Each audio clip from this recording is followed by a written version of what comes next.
ఎక్కడ చూసిన చెడుతనం, ఎక్కడ చూసిన పాపం, ఎక్కడ చూసిన భయంకరమైన పాపముతో నిండిపోయి. హల్లెలూయా. ఊహా లోతులో, నీ హృదయ లోతుల్లో ఏం ఊహిస్తున్నావు? 24 గంటలు ఏం ఊహిస్తున్నావు అంటే దేవుడట వారి ఊహ ఎప్పుడు పాపపు ఆలోచనలే, ఎప్పుడు స్త్రీల ఆలోచనలే, ఎప్పుడు పురుషుల ఆలోచనలే, ఎప్పుడు లోక సంబంధమైన చెడ్డ తత్వాన్ని గురించే, వీక్నెస్, చెడు విషయాల గురించి.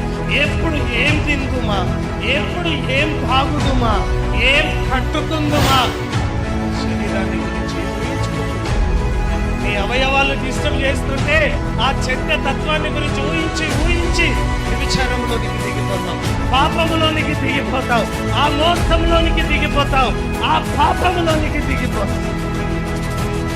దేవుడు చూసేది మన హృదయ లోతుల్లో ఉన్న ఊహ.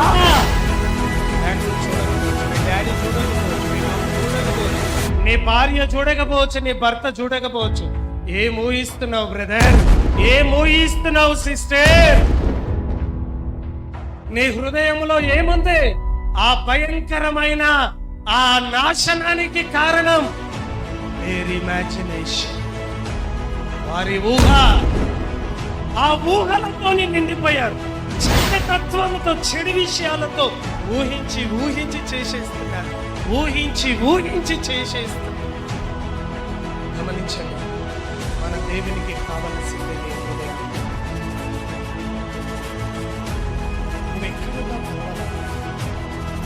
హృదయాన్ని కాపాడుకునే బిడ్డగా ఉన్నా, వ్యభిచారుల మధ్యలో ఉన్నా, దొంగల మధ్యలో ఉన్నా,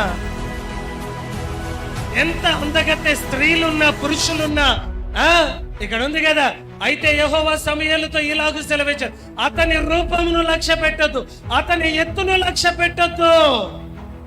మనుషులు లక్ష్య పెట్టు వాటిని యెహోవా లక్ష్య పెట్టు. దేవునికి ఏం కావాలా?